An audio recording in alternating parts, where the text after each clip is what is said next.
أما والله لو علم الأنام لما خلقوا لما غفلوا وناموا. لقد خلقوا لما لو أبصرته عيون قلوبهم تاهوا وهاموا. فروح سوف ترحل في سلام وروح في الجحيم لها مقام. فروح سوف ترحل في سلام وروح في الجحيم لها مقام. ليوم الحشر قد عملت أناس فصلوا من مخافته وصاموا.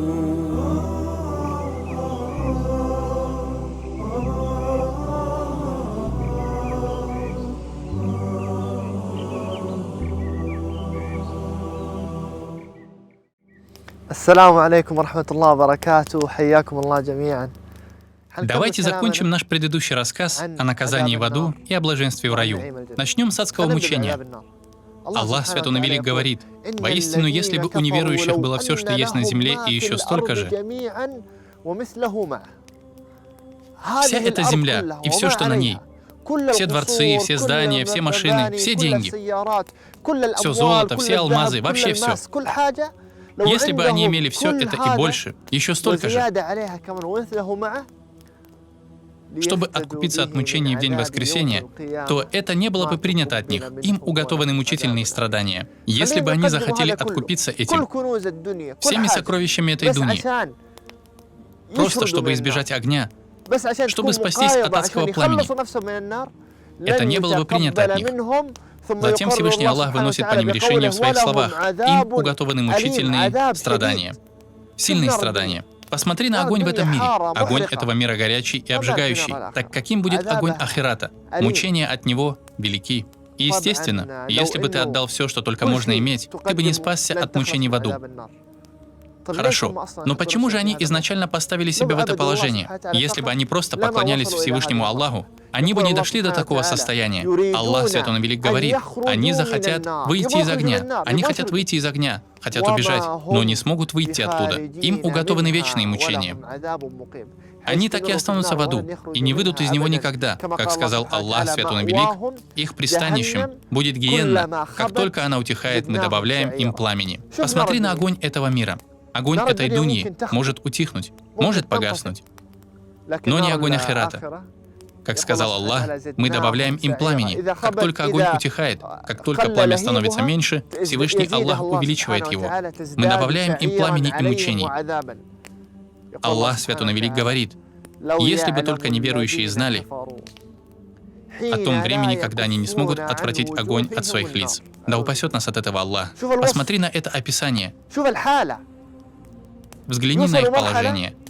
Когда они пребывают в мучениях в аду, они доходят до того, что уже все, даже не могут убрать огонь от своих лиц. И да упасет нас Аллах от подобного положения. Огонь сжигает их лица, и они никак не могут отвратить огонь от лиц. Когда они не смогут отвратить огонь от своих лиц и своих спин, все, ни от лиц, ни от спин, ни от животов, они ничего не могут сделать, когда им никто не поможет. Кто им поможет? Никто. Когда им никто не поможет, Он, то есть ад, настигнет их внезапно и ошеломит их. Они будут застигнуты врасплох, они не смогут избавиться от него, и им не будет предоставлена отсрочка. Они не смогут оттолкнуть от себя это мучение. Это будет вечное мучение, болезненное страдание, как его описал Аллах Свят Он и Велик. Они торопят тебя с мучениями. Воистину гиенна непременно обступит неверующих.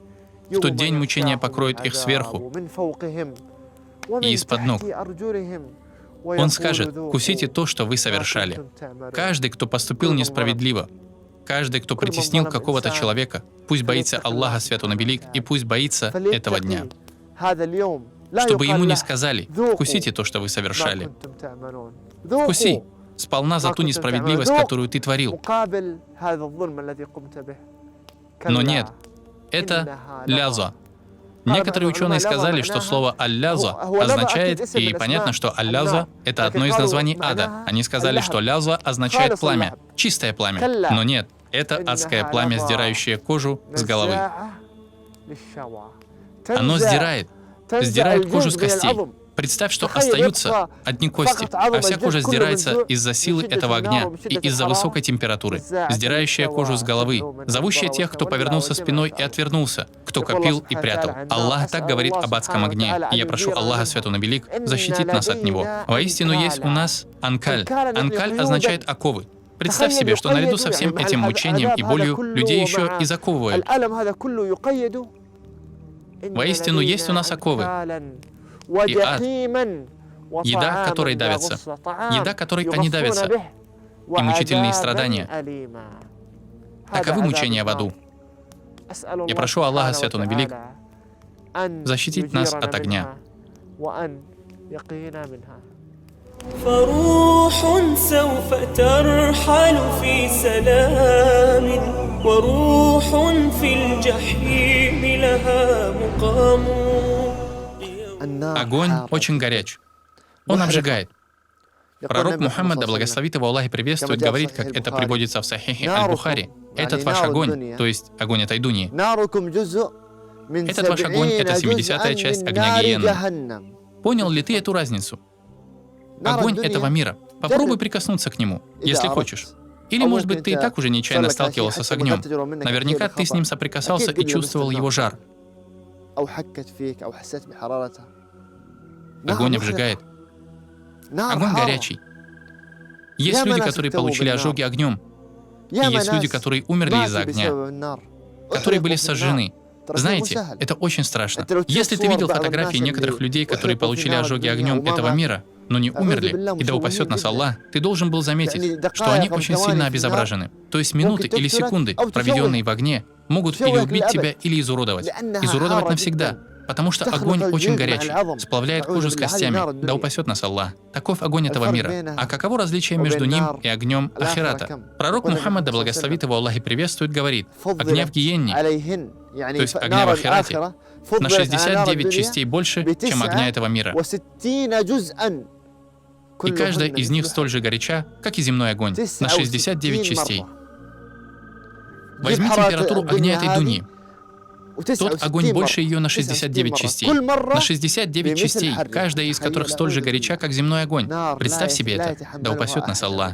Огонь, который никто и никогда не сможет вынести. Пророк Мухаммад, да благословит его Аллах и приветствует, говорит, как об этом приводится в Сахихе Муслима: кому-то огонь будет по щиколотку. У некоторых людей этот обжигающий огонь достигнет их щиколоток, а у других людей он будет выше. Как сказал пророк Мухаммад, да благословит его Аллах и приветствует, среди них будут те, кого огонь покроет до пояса. То есть он дойдет до его тела, и оно будет в огне. И будут те, кого огонь покроет до шеи. О Аллах. Кто-то окажется в огне по щиколотке, кто-то по пояс или по шею. Это будет мучение, сильное мучение. Хорошо. Ты думаешь, что если огонь достигнет только щиколоток, это будет легкое мучение? Пророк Мухаммад, да благословит его Аллах и приветствует, говорит, как это приводится в Сахихе Аль-Бухари: человек, который будет получать самое малое мучение в аду, то есть по сравнению с другими обитателями ада, его мучение будет самым слабым. В день воскресения будет человек, у которого под ногами будут два уголька. У него под его ногами всего два уголька. Не так, как мы говорили, что огонь достигает его щиколоток. Нет, огонь не доходит ему до пояса или до шеи. Нет, у него под ногами просто два уголька.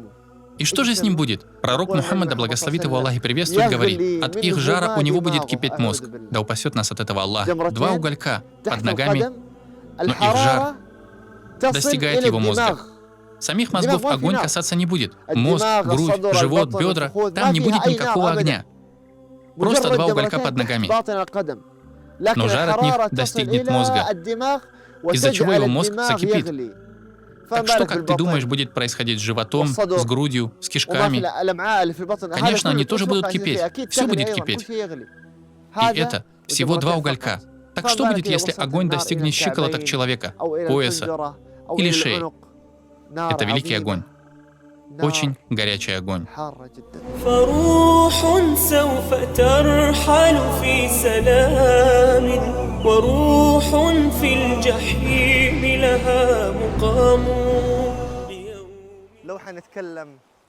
Если говорить о райских реках и источниках в раю, что мы можем сказать? Что мы можем сказать? Посмотрите на эту реку. Это одна из рек этого мира. Она берет свое начало из источника. Из этого источника она начинается и потом превращается в реку. Она удивительна, субханаллах, в своей чистоте и прозрачности. А что тогда можно подумать об источниках в раю? Аллах Свят Он и Велик говорит в Коране: в них обоих, в садах, текут два источника. Посмотри на источники в этой дуньи. Как они текут и как они прекрасны. Так какими тогда будут источники в ахирате, в раю? О Аллах! Вот описание рая, обещанного богобоязненным. Там текут реки. О Аллах! Я прошу Аллаха Свят Он и Велик сделать нас из числа тех, кто увидит райские реки, и из тех, кто выпьет из них. Аллах Свят Он и Велик говорит: вот описание рая, обещанного богобоязненным. В нем текут реки, из воды, которая не застаивается. Это первый вид рек в раю. Реки из воды, которая не застаивается, из чистой, свежей воды. О Аллах! Затем Аллах Свят Он и Велик сказал: реки из молока, вкус которого не изменяется.